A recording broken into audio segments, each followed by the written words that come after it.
Assalamualaikum warahmatullahi wabarakatuh. Saya Mayriski Puspita Sandiarta, NIM 204-19111, mahasiswi dari Departemen Teknologi Agroindustri Universitas Internasional Semen Indonesia. Di sini saya akan memaparkan materi saya mengenai manajemen agroindustri. Agroindustri berasal dari dua kata. Kata yang pertama yakni agrikultural dan yang kedua industri. Yang mana kata agrikultural merupakan segala hasil dari komoditas pertanian, dan yang kedua kalimat industri. Nah, di kalimat ini tentunya tidak asing lagi di telinga kita. Yap, benar sekali bila dikatakan sebagai sebuah pabrik.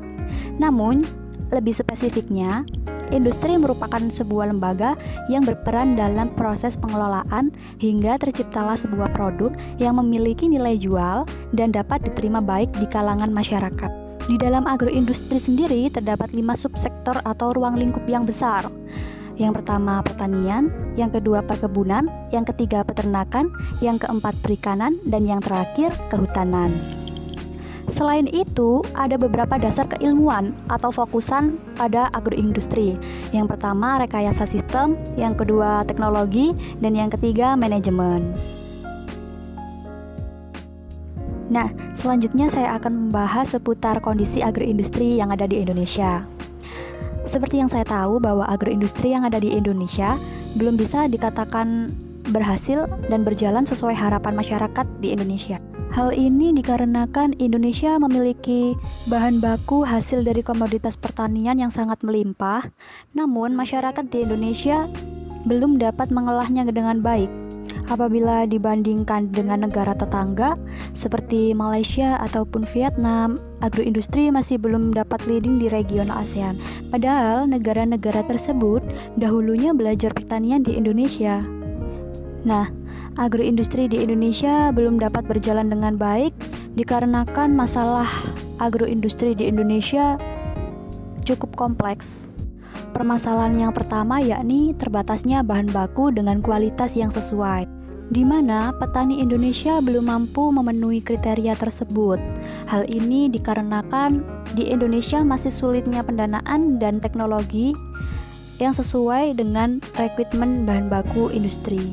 Dan permasalahan yang kedua yaitu sumber daya manusia yang gaptek atau kapabilitas sumber daya manusia yang belum baik terkait kemampuan menggunakan teknologi agroindustri. Hal ini terkait kemampuan menggunakan teknologi baru pada sektor agroindustri. Penyebab dari masalah pada poin ini adalah lemahnya pemberdayaan sumber daya manusia berbasis riset dan sosialisasi dari lembaga mengenai hasil riset tersebut yang belum optimal terhadap masyarakat pertanian. Permasalahan pada poin selanjutnya yakni peningkatan kualitas dan mutu riset yang masih rendah. Rendahnya peningkatan kualitas dan mutu riset dari kalangan akademisi terkait pembaharuan teknologi di sektor agroindustri, sehingga Indonesia masih tergantung kepada tren teknologi yang ada tanpa melakukan inovasi guna memunculkan kekuatan diferensiasi produk dan teknologi agroindustri di Indonesia. Dan permasalahan agroindustri pada poin yang terakhir yaitu kurangnya saran dan prasarana yang mendukung. Nah, pada poin yang terakhir ini tentunya berhubungan dengan logistik dari bahan baku, di mana saran dan prasarana di Indonesia masih belum berjalan sesuai harapan yang diinginkan. Hal ini tentunya berkaitan erat dengan biaya yang harus dikeluarkan pengusaha untuk mendapatkan bahan baku guna proses produksi di industri serta mendistribusikan produk hasil pengolahan. Nah, sekarang saya akan membahas manajemen itu sendiri, di mana manajemen memiliki peran penting di dalam kegiatan agroindustri. Dengan adanya manajemen atau diterapkannya manajemen, semua kegiatan akan terstruktur matang sehingga dapat meminimalisir kerugian. Manajemen di sini meliputi perencanaan, pengorganisasian, pengendalian, pengelolaan untuk mencapai visi dan misi dari perusahaan tersebut. Atau bila dispesifikkan, manajemen merupakan seni mengelola kegiatan perencanaan, pengorganisasian, pengendalian untuk mencapai target bersama. Nah, selanjutnya kita akan membahas ruang lingkup manajemen agroindustri. Manajemen pertama yang akan kita bahas kali ini adalah manajemen sumber daya manusia, di mana pengertian manajemen sumber daya manusia sendiri adalah salah satu fungsi dalam sebuah perusahaan atau organisasi yang fokus pada kegiatan rekrutmen, pengelolaan, dan pengarahan untuk orang-orang yang bekerja dalam perusahaan tersebut. Nah, lantas siapakah yang bertugas dalam kegiatan rekrutmen serta pengarahan untuk orang-orang yang bekerja dalam perusahaan tersebut? Yang bertugas sepenuhnya dalam kegiatan tersebut merupakan divisi HRD. Nah, divisi HRD yang mengelola manajemen SDM ini akan menyediakan segudang pengetahuan mengenai perusahaan. Pada poin pengadaan SDM, inti dari subfungsi operasionalnya adalah perencanaan SDM, penarikan SDM, seleksi sumber daya manusia, penempatan SDM, serta pembekalan SDM. Dan untuk poin pengembangan SDM, subfungsi operasionalnya meliputi pendidikan dan pelatihan pada SDM, serta pengembangan karir. Dan untuk pada poin yang terakhir adalah pemeliharaan SDM. Nah, fungsi operasionalnya meliputi kompensasi atau gaji serta PHK. Nah, muncullah pertanyaan, kenapa sih sumber daya manusia harus dikelola? Yang pertama adalah untuk mengembangkan efektivitas kerja sumber daya manusia di dalam organisasi. Dan yang kedua, memperbaiki kualitas tenaga kerja dalam suatu organisasi sehingga dapat memberikan kontribusi lebih kepada organisasi. Nah, selanjutnya ada manajemen operasional, di mana manajemen operasional sendiri merupakan proses mengubah input menjadi output untuk meningkatkan nilai tambah. Nah, untuk meningkatkan nilai tambah dari suatu produk bisa dilakukan dengan cara menginovasi produk tersebut, sehingga produk tersebut bisa diterima baik oleh masyarakat. Nah, di dalam kegiatan produksi tentunya tak lepas dari faktor-faktor produksi. Nah, faktor-faktor produksi ini biasanya disingkat dengan 5M, yakni manusia, money, material, method, serta mesin. Dan selanjutnya kita akan bahas mengenai manajemen teknologi. Dengan adanya manajemen teknologi, segalanya membuat pekerjaan di suatu perusahaan menjadi efektif, efisien, serta praktis. Mulai dari segi waktu, biaya, dan lain sebagainya. Lalu selanjutnya kita akan membahas manajemen pemasaran. Nah, pengertian dari manajemen pemasaran sendiri merupakan sebuah analisis, perencanaan, implementasi, dan pengendalian program yang dirancang untuk menghasilkan pertukaran yang diinginkan dengan pasar sasaran untuk tujuan mencapai tujuan organisasi. Nah, kenapa sih harus ada manajemen pemasaran di dalam suatu perusahaan? Poin penting yang pertama adalah agar perusahaan tersebut mudah memasarkan produknya. Dan poin yang kedua, agar produk lebih dikenal. Selanjutnya kita akan membahas mengenai manajemen lokasi, di mana lokasi sangat mempengaruhi resiko, biaya, dan keuntungan perusahaan secara keseluruhan. Di mana pada manajemen lokasi ini harus mempertimbangkan berbagai aspek. Yang pertama, pasokan bahan baku. Nah, jarak wilayah potensial dengan perusahaan juga harus dipertimbangkan, karena apabila tidak dipertimbangkan akan berdampak buruk pada efisiensi biaya serta kualitas bahan baku ketika bahan baku tersebut akan mulai dilakukan pengelolaan oleh perusahaan, seperti halnya susut bobot dan lain sebagainya. Poin yang kedua yakni fasilitas transportasi dan infrastruktur, di mana fasilitas transportasi yang mendukung pada suatu perusahaan akan mempermudah perusahaan tersebut dalam upaya pengadaan bahan baku maupun logistik lainnya. Dan untuk poin yang terakhir yakni letak geografis atau iklim. Nah, seperti yang kita tahu bahwa Indonesia merupakan negara tropis dengan berbagai macam iklim di dalamnya. Nah, tidak semua bahan bisa diproduksi pada satu iklim atau iklim yang tidak sesuai dengan karakteristik dari produk yang akan diproduksi tersebut. Nah, apabila suatu produk diproduksi pada daerah yang beriklim tidak sesuai, maka akan berdampak pada kualitas hasil akhir dari produk tersebut. Dan yang terakhir ada manajemen mutu.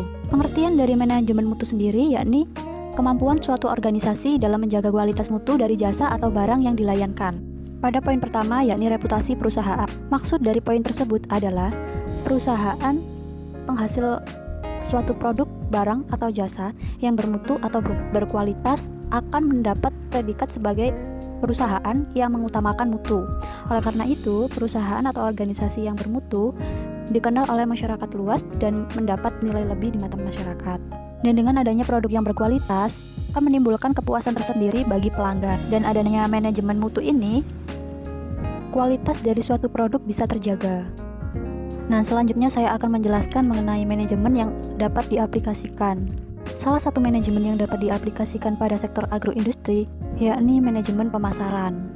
Manajemen pemasaran sendiri merupakan kegiatan atau proses menciptakan, menghubungkan, menyampaikan, mempertukarkan tawaran yang bernilai kepada konsumen atau pelanggan.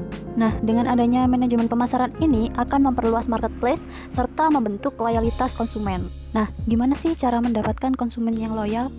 Langkah pertama yang bisa dilakukan adalah memberikan inovasi produk dan menciptakan varian baru, di mana sebuah produk yang terus melakukan inovasi akan dengan sendirinya membangun loyalitas konsumen. Oke, dan pada poin berikutnya yakni mengenalkan keunggulan produk, seperti komposisi dari produk yang lebih aman, sehat, atau dan lain sebagainya. Dan poin yang terakhir yakni menciptakan feedback dengan memberikan produk yang berkualitas. Oke, untuk yang selanjutnya saya akan membahas mengenai proses manajemen pemasaran. Proses manajemen pemasaran ini dilakukan dengan PDCA atau Plan, Do, Check, dan Action. Nah, di proses manajemen pemasaran ini diawali dengan analisis. Yang harus dianalisis pertama kali adalah analisis peluang pemasar. Dan yang kedua, pemilihan pasar atau pemilihan sasaran. Hal ini dilakukan guna untuk memperoleh gambaran siapa sih target pasarnya, dan bagaimana segmentasinya dan di mana posisinya di pasar. Nah, proses berikutnya yakni perencanaan. Yang direncanakan di sini adalah strategi pemasaran. Nah, setelah proses analisis selesai dilakukan, tentunya akan mendapatkan data-data valid. Nah, data-data tersebut berguna untuk memperoleh gambaran yang objektif tentang berapa sih jumlah konsumen, sehingga digunakan sebagai patokan untuk menentukan kapasitas produksi dari suatu perusahaan itu sendiri. Strategi pemasaran yang umum dan yang paling dikenal biasanya STP, Segmenting, Targeting, Positioning.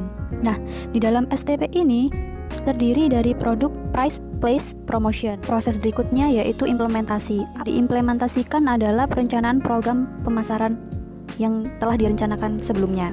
Dan proses yang terakhir yakni pengendalian. Pengendalian ini meliputi evaluasi dari berbagai langkah yang telah diambil. Dan untuk selanjutnya saya akan menjelaskan mengenai PDCA. PDCA merupakan suatu proses pemecahan masalah dilakukan 4 langkah.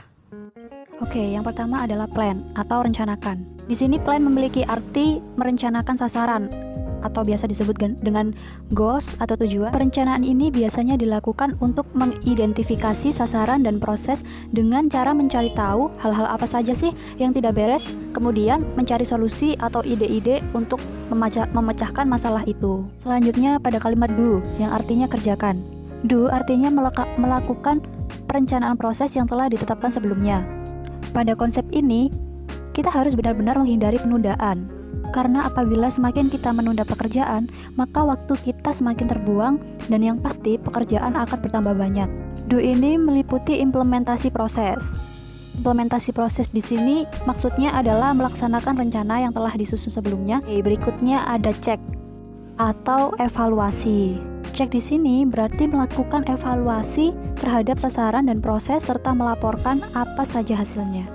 Maksudnya di sini adalah kita mengecek kembali apa saja yang sudah kita kerjakan, sudahkah sesuai dengan standar atau masih ada yang kurang.